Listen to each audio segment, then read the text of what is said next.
नमस्कार, मैं रमेश कुमार, वंदे भारत में आपका स्वागत है। आज एक बार फिर गैस सिलेंडर का दाम बढ़ा दिया गया है। आज गैस सिलेंडर का दाम जो बढ़ा है वह 25 रुपये बढ़ा है और यह बढ़ोतरी इस माह में लगातार 3 बार किया गया है। इस सिर्फ फरवरी में 3 बार बढ़ाया गया है और 100 रुपये बढ़ गए हैं इस माह में। अगर पिछले माह का भी जोड़ ले तो यह लगभग अब तक 200 रुपये बढ़ गए हैं। तो इससे जनता काफ़ी ज़्यादा प्रभावित नज़र आ रही है, जनता इससे आक्रोशित भी नज़र आ रही है। सिर्फ यह गैस पर बढ़ोतरी नहीं हो रही है, पेट्रोल डीजल पर भी आए दिन बढ़ोतरी हो रही है। हर बार कुछ कुछ पैसा बढ़ा करके अब तक काफ़ी ज़्यादा बढ़ोतरी हो गई है दाम में। अगर दिल्ली की बात करें तो यहाँ पेट्रोल की कीमत 90 रुपये के पार पहुँच गई है और डीजल की कीमत 80 रुपये के पार पहुँच गई है। देश के कई ऐसे हिस्से हैं जहाँ पर पेट्रोल की कीमत 100 रुपये से अधिक हो गई है, जिसके कारण जनता काफ़ी ज़्यादा प्रभावित हो रही है। एक तो लॉकडाउन के कारण उनकी आमदनी घट गई है और दूसरी तरफ सरकार उसके दाम बढ़ा बढ़ा करके पैसे चूस रही है।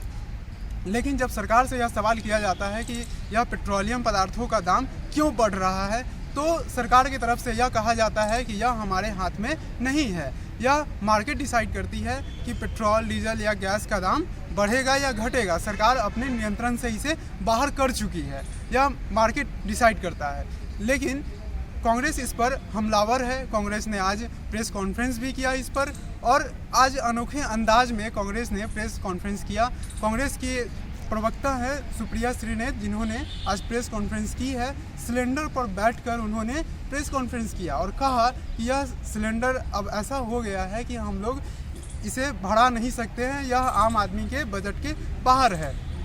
अब इसका उपयोग बैठने के लिए किया जाएगा, इस पर कुशन वगैरह लगा दिया जाएगा और इस पर हम लोग सिर्फ बैठने का काम करेंगे। यह आम जनता के पहुंच से बाहर होता चला जा रहा है। और उन्होंने यह भी कहा कि सब्सिडी का पैसा भी नहीं मिल रहा है। आप देखें यह पूरा पीसी, आपको समझ में आएंगे कि उन्होंने पूरे प्रेस कॉन्फ्रेंस में क्या क्या भाजपा सरकार पर आरोप लगाई है।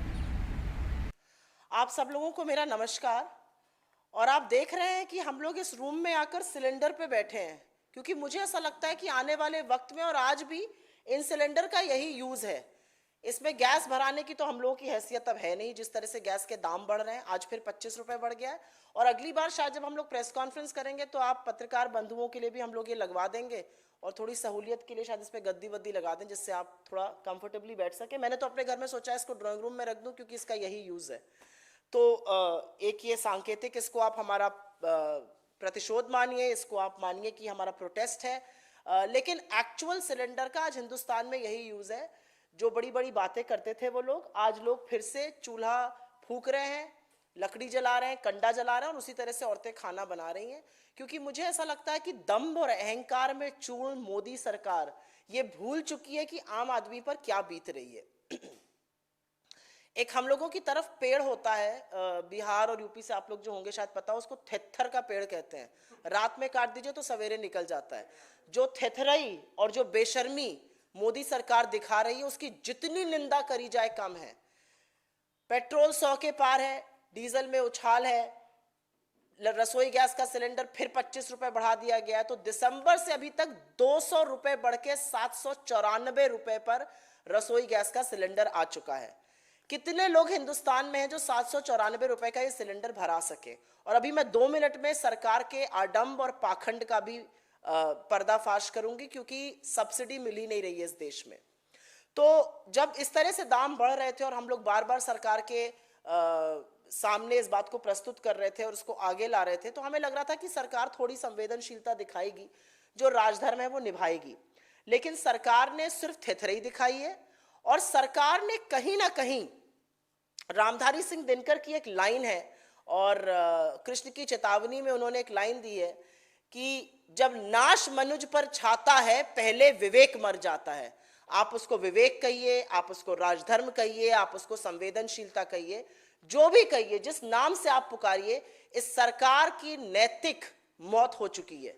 अगर नहीं होती तो शायद ये लोगों को थोड़ी राहत देते, शायद पेट्रोल के दाम कम करते। मोदी जी अपने नाम पर स्टेडियम तो रख लेते और उस पर बड़ा बवाल भी मचना भी चाहिए था, सरदार वल्लभ भाई पटेल का नाम हटाकर अपना नाम रख लेना। लेकिन सच तो यह है कि मोदी जी ने शतक लगाया है। तो शायद वो डिजर्व भी करते हैं। ये अलग बात है कि शतक उन्होंने क्रिकेट की पिच पे नहीं, पेट्रोल के दामों पर लगा दिया है। खैर, अभी एलपीजी सिलेंडर की बात करते हैं। देश में 28 करोड़ से ज्यादा एलपीजी उपभोक्ता हैं। 28 करोड़ लोग एलपीजी सिलेंडरों को खरीदते हैं। आप खुद, हम सब लोग मिडिल क्लास लोग हैं। हम में से कितने लोग 1 या 2 सिलेंडर महीने का अफोर्ड कर सकते हैं, ये सोचने वाली बात होगी।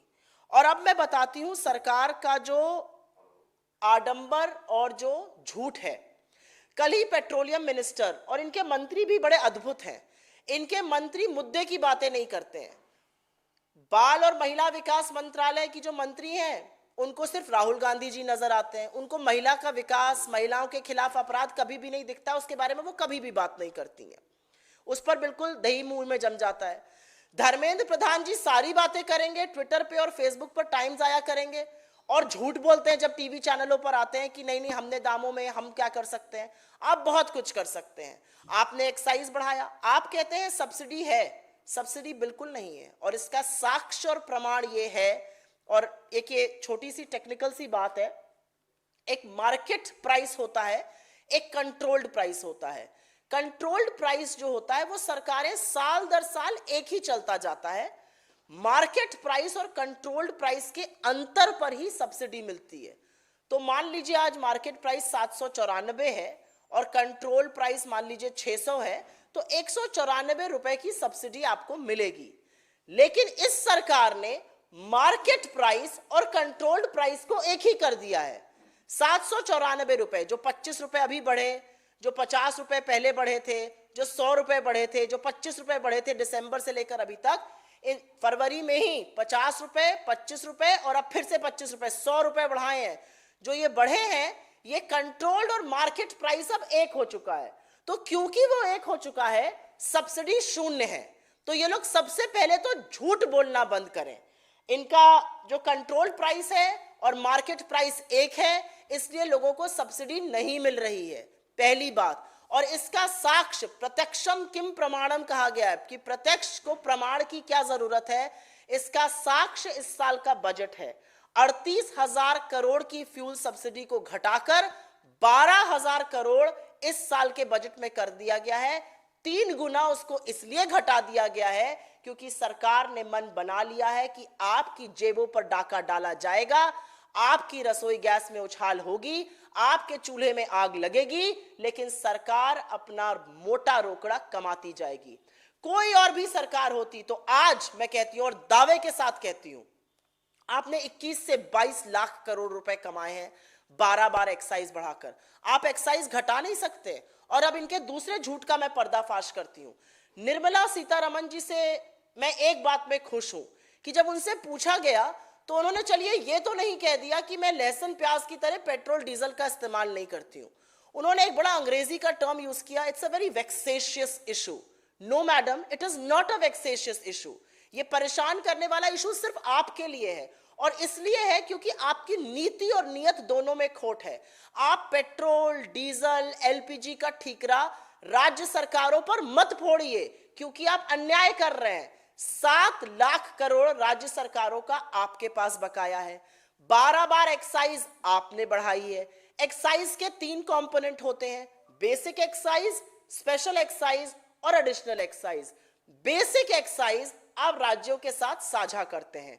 एडिशनल और स्पेशल एक्साइज केंद्र सरकार सारी की सारी अपने लिए रखती है। इस सरकार ने बेसिक एक्साइज लगातार घटाया है, स्पेशल और एडिशनल लगातार बढ़ाया है। उसके बावजूद भी हमारी सरकारों ने, जैसे राजस्थान ने 2% वैट कम किया, जिससे उन्होंने 1000 करोड़ की चपत ली, लेकिन संवेदनशील सरकारें यही करती हैं। हम आशा कर रहे थे कि इस महीने थोड़ी संवेदना मोदी सरकार दिखाएगी, लेकिन ऐसी कोई संवेदना की उम्मीद करना भी मुझे लगता है गलत है। और मैं फिर रिपीट करूंगी, विनाश काले विपरीत बुद्धि। जब विनाश मनुज पर छाता है, पहले विवेक मर जाता है। तो हम इसकी जितनी भर्त्सना करें, जितनी निंदा करें, वो कम है। मैं फिर से एक सवाल पूछना चाहती हूं उन सब महिला नेत्रियों से। आप दौड़ दौड़ कर, लपक लपक कर सिलेंडरों के साथ सड़कों पर बैठती थी, आप प्रतीक बन गई थी उस समय। इसके सिलेंडर, एलपीजी, पेट्रोल, डीजल में जो दाम बढ़ते थे उसका, आज आप क्यों चुप हैं? क्यों आपके मुंह में दही जमा हुआ है? क्या सत्ता का सुख इतना बड़ा होता है कि आपको लोगों की दिक्कतें नहीं दिखती हैं? और मैं एक सवाल जरूर इस सरकार से, जरूर धर्मेंद्र प्रधान जी से और मोदी जी से पूछना चाहती हूं। आप ही का ये किया हुआ है और आप प्रीवियस सरकारों को ब्लेम करते हैं। आपको झूठ बोलने में भी लाज नहीं आती। मोदी जी आजकल अपनी नई वेशभूषा में खड़े होकर कहते हैं कि क्योंकि प्रीवियस गवर्नमेंट्स ने इंपोर्ट इतना बढ़ा दिया था, हम कुछ नहीं कर पाए। अब उसका भी सच सुन लीजिए। प्रीवियस गवर्नमेंट्स मतलब हमारे समय में 2014 में कुल खपत टोटल कंजम्पशन का 83% मतलब 83% इंपोर्ट होता था। मोदी सरकार में 88% इंपोर्ट हो रहा है, मतलब मोदी जी की नाक के नीचे क्रूड ऑयल का इंपोर्ट बढ़ गया है। आपने हमारी निर्भरता बढ़ा दी है। पहला पॉइंट। दूसरा पॉइंट, और इसको जरूर आप लोग सुनिएगा गौर से क्योंकि ये इंपॉर्टेंट पॉइंट है। ये इसलिए नहीं बढ़ा है क्योंकि हम और आप ज्यादा ईंधन यूज कर रहे हैं। इकोनॉमिक मंदी के चलते, अर्थव्यवस्था को ठप करने के चलते हमारा कंजम्पशन तो घट गया है। ऑयल कंजम्पशन का रेट हमारे टाइम पर लगभग 7% था, अब वो महज 2% है। 6.7% हमारे टाइम पर था, 2.2% इनके टाइम पर है। तो खपत घट गई है। उसके बाद भी इंपोर्ट क्यों बढ़ रहा है? क्योंकि हमारी ऑयल प्रोड्यूसिंग कंपनीज जैसे कि ओएनजीसी हो गया, ऑयल इंडिया हो गया, ये कम ऑयल प्रोड्यूस कर रही हैं। और ये कम ऑयल क्यों प्रोड्यूस कर रही हैं? इसमें भी एक बहुत बड़ा षड्यंत्र है। ये कम ऑयल इसलिए प्रोड्यूस कर रही हैं क्योंकि सरकार ने इनके खजानों पर डाका डाला है। ओएनजीसी का 2014 में एक्सप्लोरेशन का बजट, जब ऑयल एक्सप्लोर होगा तभी ऑयल मिलेगा, एक्सप्लोरेशन का बजट लगभग 12,000 करोड़ रुपए होता था। 2020 में वो आधा हो गया है, 6,000 करोड़ रुपए हो गया है। तो वो कम एक्सप्लोर करेंगे, कम ढूंढेंगे और कम ऑयल निकालेंगे। ये इसी सरकार में मोदी जी की नाक के नीचे हो रहा है। ओएनजीसी के कैश रिजर्व्स लगभग 12,000 करोड़ रुपए होते थे। आज वो कैश रिजर्व्स 1,000 करोड़ रुपए से कम हो गए। 91% की गिरावट हो गई है। क्यों? क्योंकि सरकार ने एचपीसीएल जबर रन खरीदवाया ओएनजीसी से अपने डाइवेस्टमेंट फिगर्स पूरे करने के लिए। तो दूसरों पर जब आप उंगली उठाते हैं ना मोदी जी, तो 4 उंगलियां आपकी तरफ उठती हैं। आप ये भूल जाते हैं कि आप ही की नाक के नीचे आपने इंपोर्ट बढ़ाया, हमारी निर्भरता बढ़ाई। आप ही की नाक के नीचे खपत घटी क्योंकि आपने इकोनॉमी का तो मटिया मेट कर दिया है। आप ही की नाक के नीचे हमारी oil producing companies come oil produce कर रही है क्योंकि आपने उनके खजानों पर डाका डाला हुआ है। तो कुछ बातों का जवाब तो आपको देना पड़ेगा। पहला जवाब आपको देना पड़ेगा कि आप इतने निष्ठुर और निर्दयी क्यों हैं। आप क्यों गैस के दामों में जबरदस्त उछाल ला रहे हैं? आपने किस नैतिकता से आज 25 रुपए दाम बढ़ा दिया? आपने शतक लगा दिया पेट्रोल पर, बड़ा कीर्तिमान आपने स्थापित किया। कब आप एक्साइज घटाइएगा? आप क्यों लगातार झूठ बोलते हैं कि सरकार, राज्य सरकारें कम कर सकती है? राज्य सरकारों के पास राजस्व नहीं है। कम अगर कोई कर सकता है तो केंद्र सरकार कर सकती है। आप कम क्यों नहीं कर रहे हैं? और हमारा अंतिम सवाल इस सरकार से यह है, आप लगातार एलपीजी पर लगी हुई सब्सिडी पर झूठ क्यों बोलते हैं? सच तो यह है कि आपने मार्केट प्राइस और कंट्रोल्ड प्राइस को एक कर दिया है, सब्सिडी की गुंजाइश ही नहीं रह गई है, लेकिन आप लगातार झूठ बोलते हैं। तो इतना अनैतिक, इतना भ्रमित करने वाला काम आप क्यों करते हैं? यह सवाल आज देश जानना चाहता है। उत्तर प्रदेश से पहले मैं कोई सवाल अगर इस पर आज की प्रेस कॉन्फ्रेंस एलपीजी पर हो तो मैं जरूर आंसर करूंगी। सिर्फ उत्तर प्रदेश में महंगाई नहीं है, आज महंगाई पूरे देश में है। और महंगाई का मुद्दा इसलिए और भी भीषण हो जाता है कि इस समय रोजगार नष्ट हुए हैं, वेतन लोगों के घटाए गए हैं, कम हुए हैं इकोनॉमिक मंदी के चलते, और उस पर कमर तोड़ महंगाई। मुझे बार बार वो लाइन याद आती है, मैं शायद पहले भी यहाँ पे बोल चुकी हूँ, बड़ी एक फेमस लाइन थी पीपली लाइफ की कि महंगाई डायन खाए जाते हैं। उसके लेकिन पहले वाली लाइन थी कि सखी सैया तो खूबे कमात है। ना सैया कमा रहे हैं ना हम कमा रहे हैं, लेकिन महंगाई जो है वो कमर तोड़ रही है। तो महंगाई मुद्दा सिर्फ उत्तर प्रदेश के लिए नहीं है, पूरे देश के लिए मुद्दा है। जो दिल्ली की हुक्मरान है वो बैठे हुए हैं और उन पत्थर के घरों में बैठे हैं जिसके आगे उनको दिख ही नहीं रहा है। अगर वो बाहर निकल कर देखें तो उनको पता चलेगा कि लोगों के लिए कितनी दिक्कतें हो गई हैं। अगर वो बाहर निकल कर देखें तो वो देखेंगे कि क्यों 10 से 14 उज्ज्वला सिलेंडर रिफिल नहीं हो रहे हैं, क्यों वापस लोग आज चूल्हे फूंक रहे हैं। वो देखें तो ये देखें कि क्यों कंजम्पशन जो ग्रोथ रेट ऑफ कंजम्पशन होती है ईंधन में, चाहे पेट्रोल, डीजल, एलपीजी हो, वो क्यों घटता जा रहा है? क्योंकि लोगों के पास आज पैसा नहीं है। 794 रुपए का सिलेंडर दिल्ली में है। अभी मैंने थोड़ी देर पहले महाराजगंज फोन करके जानना चाहा वहां पे सिलेंडर का रेट कितना है। वहां पर सिलेंडर का रेट लगभग 900 रुपए है। 900 रुपए में गांव में कितने लोग सिलेंडर भर सकते हैं? इसका जवाब मुझसे बेहतर आप जानते हैं।